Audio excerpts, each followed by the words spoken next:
আজ হলো বৃহস্পতিবার। তো সকাল সকাল ঘুম থেকে উঠে স্নান করে আগে পুজোটা দিয়ে নিলাম। আজকে আবার ছেলেকে স্কুলে দিয়ে আসবো। তো গুড মর্নিং বন্ধুরা, কেমন আছো সবাই? আশা করছি ভালো আছো। তিথি ড্রিম লাভ চ্যানেলে তোমাদের সবাইকে আবার অনেক অনেক স্বাগত। তোমাদের আশীর্বাদ ও ভালোবাসে আমি অনেক ভালো আছি। তো আবারও চলে এসেছি তোমাদের সামনে আরও একটা নতুন ব্লগ নিয়ে। আশা করছি ভালো লাগবে। তো বন্ধুরা প্লিজ পুরো ব্লগটা দেখো, আমার সঙ্গে থেকো। তো ওইদিকে দেখো আমার পুজো হয়ে গেছে, আর মানে সকালের সমস্ত বাসি কাজ শেষ। এখন আমি মানে সকালে রান্না করেছি শুধু একটু সেদ্ধ ভাত আর একটা ডিম ছিল, সেটা অমলেট করে মানে খাইয়ে ছেলেকে স্কুলে দিয়ে এসে তো আসার পথে এই যে নিয়ে এসেছিলাম একটু মাংস। তো সেটা এখন রান্না করছি।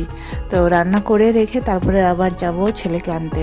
ও সকালে আজকে আমি কিছু খাইনি, তো ভাবলাম আগে ঝটপট রান্নাটা সেরে নিই, তারপরে একবারে খাবো। তো চলো সঙ্গে থেকো।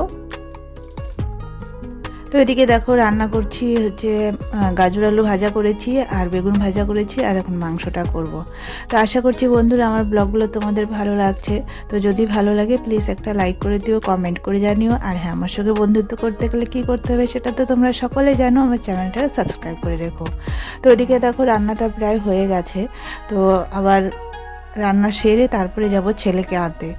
তো মানে গত কয়েকদিন থেকেই না ছেলে বলছিল মা একটু মাংস খাবো, তো আনা হচ্ছিল না। তো আজকে নিয়ে এলাম, কারণ আজকে বৃহস্পতিবার আছে। তো আজকে যদি রান্না করি, ধরো একদিন শুধু তো আমি আর ছেলে খাই, আর যেহেতু এখন বর নেই, তোমাদের এর আগের ব্লগে আমি বলেছিলাম আমার বর বাইরে গেছে। তো যাই হোক, এমনিও তো বাড়িতে থাকলে খায় না চিকেন, তো তখন একটু ঝামেলা হয়, ওর জন্য আলাদা করে আবার ডিম রান্না করতে হয়। তো না থাকলে একটু সুবিধা আর কি, শুধু চিকেনটা রান্না করলাম, আমি আর ছেলে খেয়ে নিব এই আর কি। তো গত কয়েকদিন আমি বন্ধুরা ব্লগ দিতে পারিনি, কারণ তোমাদের এর আগেও অনেক ব্লগে বলেছি যে আমার যখন ব্যালেন্সটা শেষ হয়ে যায় তখন একটু অসুবিধা হয়। তো ব্যালেন্স শেষ হয়ে গিয়েছিলো, যার জন্য আর কি ব্লগ দিতে পারিনি। তো আশা করছি তোমরা কেউ আমাকে ভুলে যাওনি।